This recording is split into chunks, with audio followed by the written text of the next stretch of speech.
All right, well, hello everyone, and welcome to the 7th interview conducted as part of the EngagEU project. This project is carried out by EUROPEUM Institute for European Policy and with the support of the European Parliament. Today we will speak with Mr. Michael Bloss, a member of the European Parliament from Germany, who is a member of the Parliament's group of the Greens and European Free Alliance. My name is Danielle Piątkiewicz, and I'm a research fellow with EUROPEUM, and I will guide you through today's interview. Mr. Bloss, to start off, I have a series of questions, but we'll also be integrating some questions that we've received from online as well from our audience. So just go ahead and jump in. There are already talks about the global green race. Major economies such as the US and China want to be leaders in green technologies. What can the EU do to stay ahead in the race? Yeah, this is absolutely true, and it's a game changer. The US is already investing double the amount into green technology than the EU. And so the question really is, who is first in having the new climate neutral technology? Who has all of the intellectual property? Who will be in the future market? So therefore, it's really important that we are continuing with the Green Deal, that we are accelerating it, that we invest the money, for instance, now from the big European reconstruction fund into the green transformation, because this will make the change whether we will be in the future competitive or whether we will lose the connection to the global technologies. It's not anymore a burden, the climate question. It's actually a question of speed. And if we are not doing enough, then it will be bad for the planet, but also for the economy. Excellent, thank you. So do you think the introduction of the carbon border adjustment mechanism by the EU could help bring other countries on board and make them strengthen their emission limits? Yes, absolutely. This CBAM, so the carbon border adjustment mechanism, is on the one side very important for the industry. I just talked with a lot of steel industry. They are changing. They want to produce CO2-free steel. I mean, that's already something very great, but they need support, they need protection. In order to change only one side, it takes already 1 billion euros of investment. So that's a lot.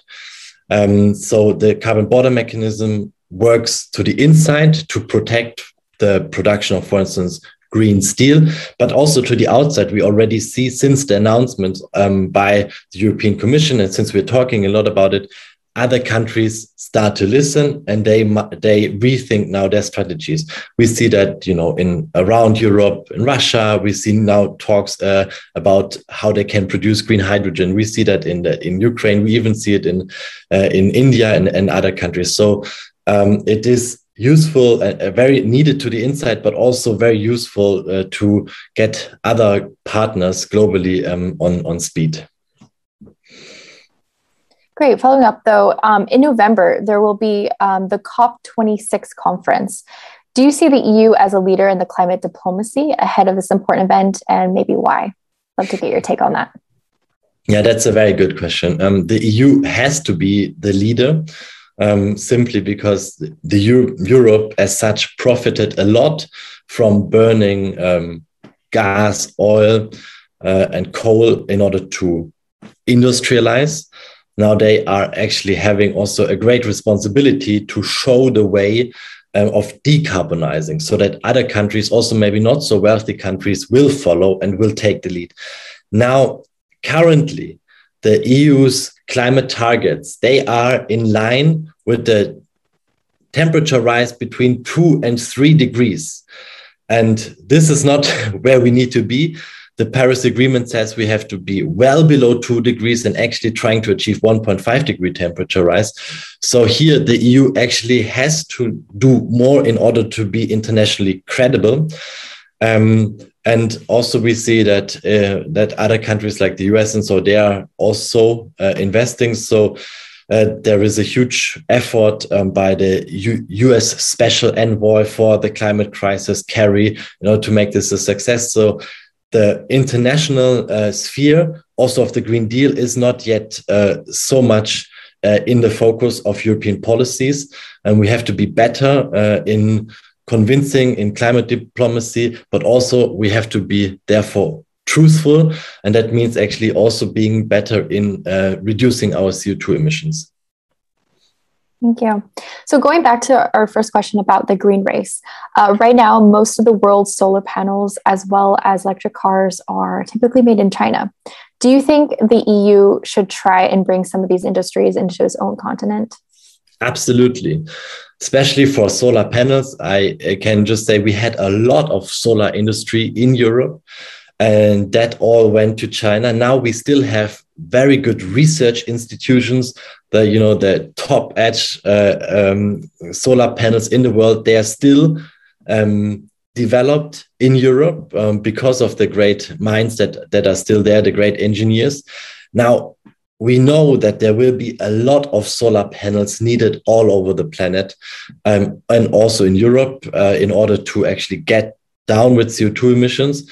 For instance, in Germany now we're talking about mandatory solar rooftops, the same also for the whole of Europe. So if you build a new house, there must be solar panels on it. If we have agro-photovoltaic, so the combination of agriculture and photovoltaics, and it works together, we only need 8% of German agricultural land in order to supply 100% of the electricity needs. So there is a huge potential and need for solar panels. And who is producing them? We can produce them ourselves in Europe. And therefore, we have to reshore this technology. And currently, we see small bits. There are some people now, they started off in Saxony, so close to the Czech border, actually, a new solar panel production in Europe. I think they're the first now. But what we actually need is like an industrial strategy from the European Union saying, this is how we reshore the solar production back to Europe.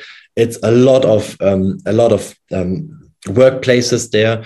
We have the technology, we have the great minds.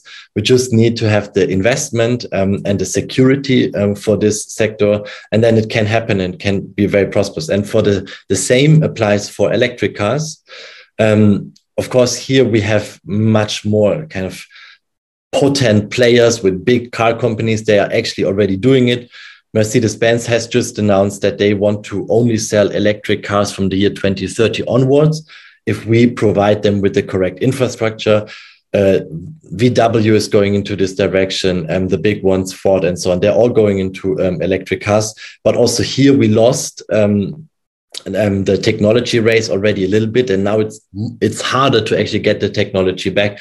So also here we need to speed up the investments, and the decision now has to be clear. It has to be decarbonized technologies, and if we are continuing to go or to not to decide in which direction it goes, it actually weakens our position in the future. Excellent. Yes, the economic reason for this, absolutely.